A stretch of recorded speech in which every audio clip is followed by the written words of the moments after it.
Bismillahirrahmanirrahim.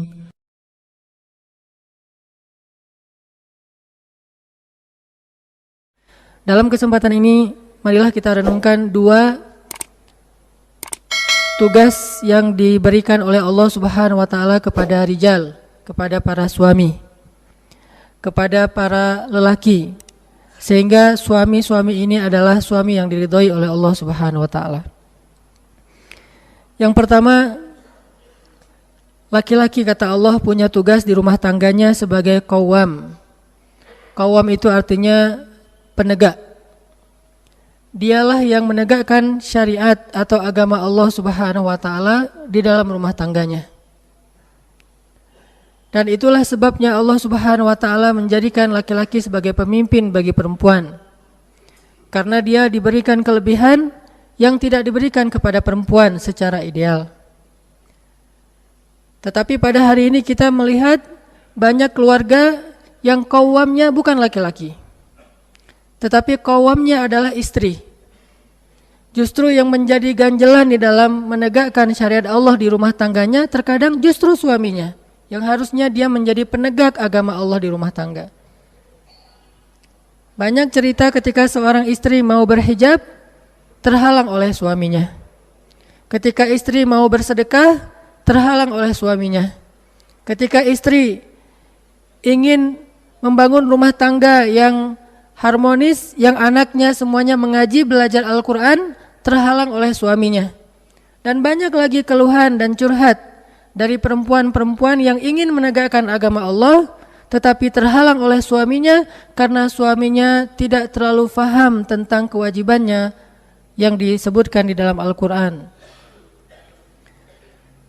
Bahkan seringkali para suami membenturkan antara dua hal yang baik, yang kadang-kadang hanya mengambil satu hadis dan mengabaikan banyak hadis yang lain.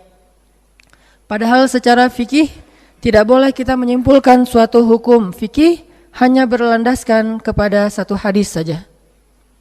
Di antara yang sering dibenturkan misalnya bahwa tidak boleh seorang istri keluar rumah bahkan sampai menjenguk orang tuanya yang sakit tanpa seizin dari suami. Sehingga ini menjadi semacam senjata bagi suami untuk bisa menghalangi istrinya dalam melakukan aktivitas yang sebetulnya positif, bahkan termasuk silaturahim kepada keluarganya. Saya pernah mendapatkan curhat dari seorang perempuan, bagaimana dia tidak bisa menjenguk ibunya yang sakit di luar kota hanya gara-gara suaminya tidak redho dia keluar dari rumahnya dengan dalil yang disebutkan tadi. Ini seolah-olah kita sering menggunakan hadis hanya dalam hal-hal yang mungkin sesuai dengan harapan dan tujuan kita, tetapi kita lupa bahwa ada urusan lain yang lebih penting dari sekedar menggunakan hadis itu, yaitu bagaimana kita bisa menegakkan agama Allah Subhanahu wa taala di dalam rumah tangga kita. Makanya kita belajar bersama-sama. Saya termasuk semua kaum muslimin yang menjadi seorang suami atau ayah di rumahnya. Mari kita belajar bagaimana cara kita memimpin rumah tangga kita sebagai seorang fungsionaris dakwah, fungsionaris risalah yang menegakkan agama Allah Subhanahu wa taala. Bukan hanya sebagai struktur atau label bahwa kita adalah qawwam atas perempuan, kita adalah pemimpin bagi perempuan, itu hanyalah jabatan. Tetapi kalau kita memaknainya sebagai fungsi, bahwa qawwam itu bukan hanya sebuah label, sebuah slogan, sebuah simbol, tetapi qawwam itu adalah sebuah tugas dan amanah, bahwa kitalah yang berkewajiban menegakkan agama di rumah kita. Berapa banyak laki-laki yang membangunkan istrinya untuk sholat subuh, apalagi sholat witir dan tahajud. Saya kira untuk realitas di zaman kita sekarang, lebih banyak perempuan yang membangunkan suami dan anak-anaknya untuk sholat subuh daripada laki-laki yang membangunkan istrinya untuk sholat subuh. Padahal kalau kita membaca sirah Nabi SAW, Nabi selalu melaksanakan sholat tahajud, dan biasanya di akhir Nabi membangunkan Aisyah untuk melaksanakan sholat witir bersama. Artinya Nabi yang qawwam terhadap istrinya. Beliau yang membangunkan istrinya untuk sholat subuh. Bahkan hadisnya jika dia tidak bangun, maka percikan air secara lembut ke wajahnya supaya dia bisa membuka matanya dan kemudian melaksanakan sholat. Suaminya yang mengqawwam terhadap istrinya. Tetapi kenyataannya hari ini banyak sekali istri-istri yang justru harus bersusah payah, qawwam, mulai dari urusan yang wajib sampai urusan-urusan yang sepele dalam rumah tangga. Bahkan yang lebih memprihatinkan lagi, sampai banyak dari istri yang qawwam terhadap suaminya dalam urusan-urusan yang haram, yang harusnya suaminya sudah punya kesadaran sendiri tentang hal-hal seperti itu. Banyak percekcokan rumah tangga terjadi karena suami memiliki pekerjaan yang syubhat atau bahkan yang jelas haramnya dan istrinya tidak redha. Lalu terjadilah percekcokan segala macam di antara suami dan istri. Harusnya suami dari awal sudah memahami bahwa ini sesuatu yang tidak dibolehkan dalam agama. Dialah yang harusnya mengajarkan istri tentang rezeki yang halal, bukan justru istrinya yang mengajarkan suami bahwa apa yang dia lakukan selama ini itu haram atau syubhat. Intinya jamaah yang dirahmati Allah, seorang laki-laki itu ditugaskan dalam rumah tangga menjadi qawwamun, pemimpin yang menegakkan agama Allah. Mulai dari urusan-urusan yang wajib dalam syariat, mulai dari urusan pribadi seperti hijabnya seorang perempuan. Suamilah yang memperhatikan istrinya ketika keluar rumah, apakah hijabnya sudah syar'i, apakah hijabnya sudah menutupi aurat secara baik, walaupun modelnya dibebaskan dalam agama, tidak ditentukan model dari hijab, hanya ditentukan batasan aurat dan nilai-nilai dari menutup aurat, diantaranya dengan longgar dan seterusnya. Apakah suami memperhatikan itu? Selain dia memperhatikan tentang istrinya cantik atau tidak, istrinya mungkin langsing atau gemuk dan seterusnya, harusnya dia memperhatikan juga tentang hijabnya istri, karena itu qawwam terhadap syariat Allah. Suami memperhatikan dengan jeli, kadang mungkin istri memakai hijab agak nerawang sehingga suaminya mengatakan, "Mah, itu kayaknya kalau ada sinar matahari rambut mama kelihatan." Ini qawwamun. Mah, parfumnya jangan kebanyakan, itu qawwamun. Mah, dan seterusnya. Ini adalah bentuk qawwam. Begitu juga kita kepada anak perempuan kita, gadis-gadis kita. Dia berangkat sekolah, dia pulang sekolah, belajar apa di sekolah, belajar ngaji, sudah bisa membaca Al-Quran atau belum, hafal surat-surat pilihan minimal. Begitu juga belajar agama, kalau kurang materinya di sekolah atau kuliah, ditambah di rumah atau dengan cara melakukan taklim-taklim yang sifatnya private. Suaminya yang program, walaupun yang menjalankannya harus bersama-sama. Tidak mungkin dijalankan oleh suaminya saja. Tapi tanggung jawabnya ada pada diri seorang ayah atau suami, bukan pada istri atau seorang ibu. Makanya Rasulullah SAW bersabda, "Kullukum ra'in wa kullukum mas'ulun an ra'iyati." Semua kita ini adalah pemimpin, dan setiap pemimpin itu pasti akan dimintai pertanggungjawaban nanti di akhirat tentang apa yang dia pimpin. Ketika istri kita keluar rumah, lalu kita tidak tahu dia kemana, karena dia mungkin keluar rumahnya bukan kegiatan yang rutin. Kalau kegiatan rutin mungkin tidak harus meminta izin, cukup memberitahu saja karena sudah diberikan izin dari awal. Sebutlah mungkin dia belanja, sebutlah mungkin dia punya kegiatan sosial dan seterusnya. Tetapi ada kegiatan-kegiatan yang tidak rutin dilakukan oleh istrinya dan suaminya tidak tahu dengan siapa dia pergi. Lalu suaminya merasa bahwa itu hak privasinya seorang istri. Bagaimana akan qawwam? Bahkan seorang suami merasa enggan dan tidak enak hati untuk melihat handphone istrinya. Bagaimana akan qawwam? Kalau dulu mungkin perempuan keluar dari rumahnya adalah dengan melangkahkan kakinya, hari ini dia tidak perlu melangkahkan kakinya untuk keluar dari rumah. Dia cukup mengeluarkan sinyal handphonenya, dia bisa keluar dari rumah dengan cara memposting sesuatu yang kadang-kadang menjadi fitnah. Apakah suami bisa mengqawwam itu? Mulai dari urusan pribadi sampai urusan berjamaah di dalam keluarga. Inilah tugas suami yang pertama yang Allah katakan, ar-rijalu qawwamuna 'alan nisa. Dan jangan biarkan istri dalam hal ini justru membina kita, istri justru menegakkan agama untuk kita di dalam rumah, istri justru yang menjadi penyemangat bagi kita dalam kebaikan-kebaikan di dalam rumah tangga. Ini sudah tidak seperti sunnatullah. Makanya Nabi bersabda dalam hadis Bukhari, tidak akan beruntung suatu kaum yang dipimpin oleh perempuan. Tidak akan beruntung suatu kaum yang dipimpin oleh perempuan. Kadang pemimpinnya secara simbolik adalah laki-laki, tetapi secara fungsi adalah perempuan. Maka tidak akan beruntung suatu kaum, dan kaum di sini bisa jadi keluarga. Tidak akan mendapatkan rahmat, tidak akan berkah, dan tidak ideal keluarga yang justru secara fungsi dipimpin oleh istri atau oleh seorang ibu, bukan oleh seorang ayah dan suami. Mari kita perhatikan lagi bagaimana fungsi kita di rumah tangga. Apakah kita hanya sebagai mesin ATM bagi keluarga kita? Apakah kita hanya sebagai pelengkap bagi keluarga kita? Apakah kita menjadikan rumah kita hanya sebagai tempat untuk tidur dan istirahat dari kepenatan kita beraktivitas? Ataukah kita menjadikan rumah tangga kita sebagai ladang dakwah? Kita menjadikan keluarga kita sebagai mad'u, sebagai orang-orang yang kita bina, sebagai mutarabbi kita, mulai dari istri dan anak-anak kita, di mana kita menegakkan agama Allah semampu kita di rumah tangga kita. Fattaqullaha mastata'tum. Bertakwa kepada Allah dengan segenap kemampuan kita. Ini yang pertama, jemaah yang dirahmati Allah. Yang kedua, tugas yang Allah amanahkan kepada seorang laki-laki dalam rumah tangga adalah wa bima anfaqu min amwalihim, memberikan infak yang halal kepada keluarganya. Memberikan nafkah bukan perkara hanya sekadar memberikan jumlah dalam Islam, tetapi memberikan nafkah dalam Islam juga perkara tentang menjamin bahwa setiap makanan, minuman, pakaian, kendaraan, tempat tinggal, semua fasilitas hidup yang kita berikan kepada keluarga kita adalah fasilitas hidup yang halal dan diridhai Allah Subhanahu wa taala. Jadi bukan hanya mencari angka yang besar untuk kita berikan kepada keluarga kita, sehingga ketika mereka butuh apapun kita bisa membelikan. Bukan hanya soal itu.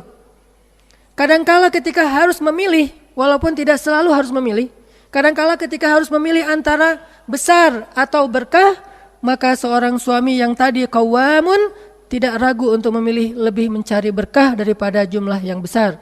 Karena keberkahan akan Allah titipkan hasanah dan khairat, kebaikan-kebaikan di dalamnya. Sedangkan sesuatu yang tidak berkah, Allah cabut berbagai macam kebaikan dan diganti dengan keburukan di baliknya. Jadi mencari nafkah dan memberikan nafkah kepada keluarga bukan hanya soal mencukupkan semua kebutuhan mereka dan bahkan berlebih, tetapi soal menjamin bahwa mereka tidak makan dan minum kecuali dari sumber rezeki yang kita tahu insya Allah itu halal. Dan ini sangat berpengaruh terhadap sakinah, mawaddah, warahmah sebuah keluarga. Belum lagi kita bicara tentang doa yang diijabah oleh Allah. Allah tidak akan mengijabah doa dari orang yang di dalam tubuhnya ada darah dan daging yang tumbuh dari harta yang syubhat, apalagi haram. Tidak akan diijabah doa. Lalu bagaimana kita akan hidup kalau doa kita ditolak oleh Allah? Begitu kita butuh Allah, Allah tidak mau mendengar doa kita. Dan nyatanya kita butuh Allah setiap hari, bahkan setiap detik. Walaupun kadang-kadang kita merasa butuh kepada Allah dan kadang-kadang merasa sangat butuh kepada Allah. Bagaimana ketika kita dapat musibah dan waktu itu kita merasa sangat butuh kepada Allah, lalu Allah tidak mengijabah doa kita karena kita tidak mengijabah panggilan Allah Subhanahu wa taala untuk makan yang halal dan meninggalkan yang syubhat dan haram? Masih ingatkah kita kisah seorang laki-laki Bani Israel yang melakukan perjalanan, lalu di tengah jalan dia melihat orang sedang makan daging babi yang dibakar. Jadi ada sekelompok orang di tengah jalan barbeque dan mereka membakar babi. Laki-laki Bani Israel atau yang beragama Yahudi ini kemudian mendekat karena dia lapar, dia mengatakan a'tini hadzas samak. Beri saya makanan ini, beri saya ikan ini. Dia meminta ikan tetapi menunjuk ke arah daging babi. Kemudian orang-orang karena melihat dia sepertinya orang Yahudi dan mengatakan, bukankah agamamu melarang kamu makan babi? Ini babi. Lalu kata laki-laki Yahudi ini, memangnya saya minta babi? Kan saya minta ikan. Dia menunjuk ke arah ikan tetapi mengistilahkannya dengan istilah yang lain. Ini dalam agama banyak sekali contoh-contoh seperti ini, di mana seseorang itu melakukan yang haram tetapi mengganti istilah. Akhirnya karena tidak mau berdebat, mereka memberikan daging itu kepada laki-laki Bani Israel, dia makan babi. Setelah selesai dia makan, dia lanjutkan perjalanan. Di tengah jalan akhirnya Allah kasih dia musibah, dia tertidur lalu kehilangan kendaraannya atau ontanya, tunggangannya. Dan tunggangannya itu membawa semua bekal-bekalnya, airnya, makanannya, pakaiannya dan seterusnya. Sehingga ketika dia bangun, dia melihat tunggangannya sudah lari dan hilang, dia cari-cari seharian sampai dia lelah. Setelah dia berputus asa, kemudian dia mengangkat kedua tangannya, dia mengatakan, Ya Rabbi, Ya Rabbi, Ya Allah, Ya Allah. Dia berdoa kepada Allah. Lalu Nabi SAW mengkomen hadis ini. Nabi SAW memberikan komentar terhadap hadis ini. Ma'kaluhu haram, wa mashrabuhu haram, fa anna yustajabu lidzalik? Makanannya haram, minumannya haram, bagaimana Allah akan mengijabah doa orang seperti itu? Ini artinya memberi nafkah kepada keluarga bukan hanya soal memberi fasilitas yang berlebihan atau yang berkecukupan, tetapi juga menjaminkan halal dan haram untuk keluarga kita agar bisa dipisahkan. Yang halal saja yang boleh kita bawa pulang ke rumah kita. Belum lagi nanti kita bicara tentang keberkahan bagi anak-anak kita dalam mencari ilmu dan tumbuh menjadi anak-anak yang solih. Bagaimana kita menyalahkan anak kita yang malas sholat? Mungkin sebab dia malas sholat itu bukan karena tidak mengerti masalah sholat, tidak mengerti fikih sholat, tetapi sebab dia malas sholat karena di dalam tubuhnya ada daging dan darah yang tumbuh dari harta yang tidak halal yang diberikan oleh ayahnya sendiri. Makanya kalau kita membaca kisah para ulama, membaca kisah orang-orang hebat dalam sejarah Islam seperti Asy-Syafi'i, Al-Bukhari dan yang lain-lainnya, termasuk yang saya sangat kagum itu adalah kisahnya Imam Abdullah ibnu Mubarak. Rata-rata kalau kita membaca biografi mereka, salah satu yang sama di antara mereka itu adalah bahwa ayah mereka selalu memberikan rezeki yang halal kepada mereka sejak mereka kecil. Itu sama di antara semua para imam atau para ulama-ulama besar sepanjang Islam. Sepanjang sejarah Islam. Selalu demikian. Itulah yang menjadi salah satu kunci dan rahasia mereka punya anak yang hebat. Yang sekali membaca satu hadis, bahkan ribuan hadis langsung hafal. Di usia yang masih belia, Imam Ahmad bin Hanbal menghafal 1 juta hadis. Alfi hadisan. 1 juta hadis. Sampai gurunya saja Imam Syafi'i merasa heran, kok bisa ini anak menghafal 1 juta hadis. Sebagaimana Al-Bukhari menghafal 300.000 hadis sahih. Di usia 17 tahun menghafal 60.000 hadis. Bagaimana mereka bisa menjadi orang yang sangat mudah mendapatkan ilmu dan mengamalkannya dan mengajarkannya dan mendapatkan manfaat jariah dari ilmu itu? Karena mereka tidak makan 1 butir beras pun kecuali yang halal dan mereka tahu dari mana mendapatkannya. Maka tersebutlah nanti cerita ayahnya Imam Ibnu Mubarak yang pernah menjadi seorang budak di kebun seorang laki-laki Khurasan. Lalu laki-laki itu meminta kepada ayahnya Ibnu Mubarak, petik untuk saya 1 buah. Kalau tidak salah ini delima gitu. Kebun delima. Rumman. Petik untuk saya 1 buah delima. Yang manis kata tuannya. Lalu dipetikkan untuk tuannya 1 buah delima. Ketika tuannya makan rasanya masih asam. Kata dia, kenapa kamu petikkan yang asam? Saya minta yang manis. Petik lagi yang lain, petik lagi sampai 3 kali, ternyata 3 kalinya delima asam. Lalu tuannya mengatakan, kamu tidak bisa membedakan mana yang manis, mana yang asam? Maka ayah Ibnu Mubarak mengatakan, tidak tuan. Kenapa tidak bisa? Karena selama saya tinggal di sini, belum pernah saya makan 1 butir pun dari buah delima Anda.